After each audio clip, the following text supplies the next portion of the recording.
Bienvenidos una vez más a mi canal, ¿cómo están? Soy Joax y en el podcast de esta semana voy a hablarles de Halloween y nada más y nada menos que unos días antes de su llegada, el 31 de octubre. Según la versión más extendida, hunde sus raíces en Irlanda hace nada menos que 3000 años. En la noche del 31 de octubre al 1 de noviembre, los celtas celebraban su fiesta más importante, el Samhain, que era el equivalente a nuestra Nochevieja, ya que marcaba el inicio de un nuevo año. Los que celebraban en ese entonces era el final de las cosechas, coincidiendo con el solsticio de otoño. Los irlandeses que emigraron a Estados Unidos a mediados del siglo XIX, en la época de la Gran Hambruna, popularizaron allí también esta fiesta, que adquirió la forma moderna, por decirlo de alguna forma, a partir de los años 20 del pasado siglo. Y en 1921 se celebró el primer desfile de Halloween en Minnesota, y desde allí se extendió a otros lugares, y ese básicamente sería el origen de Halloween, porque mucha gente habla de Halloween esto, Halloween aquello, y no saben cómo se originó, o muchos capaz que sí, pero bueno, esa es la versión más extendida de esto. Y también estarán preguntando por qué se llama Halloween. Y es otra de las curiosidades sobre Halloween, es por qué se llama así justamente. La palabra Halloween es una evolución de Hallows y Eve, que en inglés antiguo significa víspera de todos los santos, es decir, el día anterior al de todos los santos, el 1 de noviembre, el día en que la Iglesia Católica dedica a recordar a la familia y seres queridos que han fallecido y ya no están en este plano. Porque también se estarán preguntando, hay monstruos y cosas de miedo en Halloween. Y esto es porque la tradición decía que la noche de Halloween los espíritus de los difuntos caminaban entre los vivos y podían molestarlos. Para evitarlo, las familias ponían una vela encendida en las ventanas de las casas. Se suponía que si los muertos veían en su honor una vela u otras ofrendas como comida, pasaban de largo, pero si no, entraban a saldar cuentas e incordiar a los familiares, provocándoles pesadillas. Bueno, igual no es buena la idea contar esta parte de la tradición a los niños, más miedosos sobre todo. Pero bueno, de hecho tengo algo preparado para ese tipo de gente en unos días, ya lo verán, pequeño spoiler. Y acá, si bien en Latinoamérica no se pide tanto el famoso truco o trato, o golosinas en general, pero está bueno saber el por qué. Normalmente en países como Estados Unidos y más desarrollados, por decirlo de alguna forma, se piden dulces. El truco o trato se traduce al inglés, como trick o treat.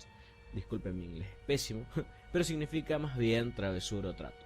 Es una tradición en la cual los niños recogen las casas de los vecinos disfrazados para pedir dulces o golosinas o lo que sea.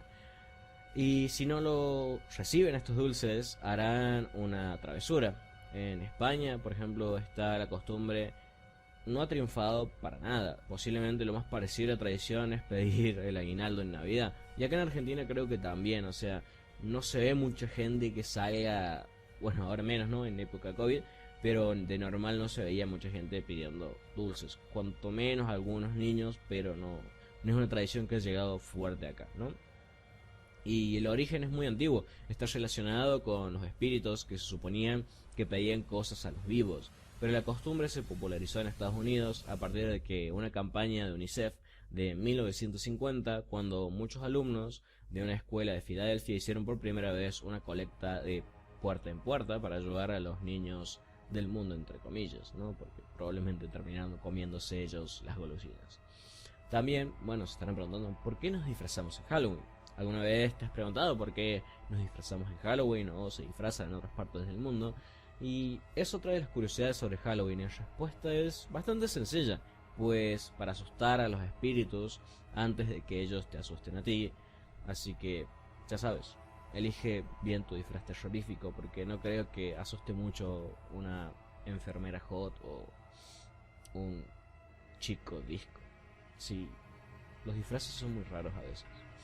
Bueno, y creo que esto es más obvio, pero también puede que estén preguntando de dónde viene la tradición de la calabaza decorada. Como todas las fiestas populares, La de Halloween está muy relacionada con las cosechas, como dije al principio, y el ritmo del campo. Por eso son tan típicas de estas fiestas manzanas cubiertas de caramelo y las calabazas. Como en todas las costumbres antiguas, sobre todo también existe una leyenda, la de Jack O'Lantern, un hombre que invitó al diablo a beber a su casa en la noche de Todos los Santos y acabó peleándose entre el cielo y el infierno con una linterna similar, pero hecha con un repollo, que consiste que la tradición es en fabricar linternas con vegetales ahuecados y tallados, ya que existían en muchos lugares de Europa, incluido España, Málaga y otros lados, y se hacían también con nabos. Y voy a poner una foto por acá si me acuerdo. O remolachas, que se ven de miedo, o sea, dan más miedo que una calabaza. Y esos son algunos de los ejemplos, ¿no? Se usaban muchos más vegetales. Pero cuando empezó la tradición, digamos, en Estados Unidos, utilizaron los vegetales más abundantes en esa época. Y en esa época eran las famosas calabazas naranja. También hay algunas curiosidades, digamos, sobre los cementerios en la noche del 31 de octubre, ya que los familiares de los muertos se reúnen en el cementerio de Oxuclotán o en Oaxaca, México. Lo voy a escribir acá arriba porque es complicado de pronunciar, para honrar a sus seres queridos ya fallecidos, adornando las tumbas con velas y flores. Sin embargo, el momento más importante llega a las 3 de la madrugada, ya que se cree que a esa hora salen los muertos de sus tumbas a saludar a sus familiares allí reunidos. En el cementerio alegre de Zapanta, en Rumania, nada tiene que ver con la imagen que tenemos en nuestra cabeza de los cementerios tradicionales. En él encontramos 800 tumbas decoradas con alegres colores, poemas y epitafios que describen cómo era la persona enterrada, en algunos casos con mucho humor. Sin duda una manera bastante distinta a la nuestra de tratar el tema de la muerte, y yo creo que se debería normalizar un poco más, ¿no? Y en el preciso cementerio de Estocolmo, en un bosque, hay una zona donde se entierran a los muertos de forma anónima y al que se puede acudir a dejar flores. Yo creo que es más una estrategia de una mafia, pero bueno, ya saben, Estados Unidos, yanquis. También cerca de la población burguesa de Santo Domingo de Silos está el cementerio de Sad Hill, el cual aparecía en la película de El bueno, el feo y el malo, una gran película por cierto, uno de los clásicos de la historia del cine, para ser más preciso, y está protagonizado por Clint Eastwood. No sé qué me pasa en la boca hoy. Este cementerio de película fue recuperado en el año 2015, hace relativamente poco. Actualmente es posible visitarlo y sentirse por un momento como uno de los protagonistas de la película. Y en el cementerio de Montjuïc de Barcelona existe un museo un tanto peculiar y lúgubre, el Museo de las Carrozas Fúnebres.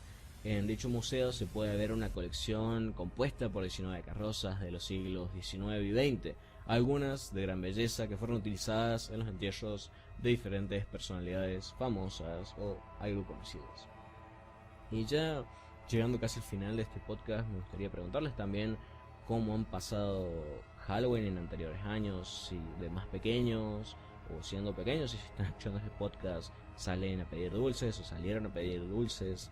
Este año van a juntar su barbijo ahí, van a pedir dulces con el barbijo, o qué planes tienen para este Halloween. Me gustaría saber sus posibles ideas, sus posibles ocurrencias en la cajita de los comentarios.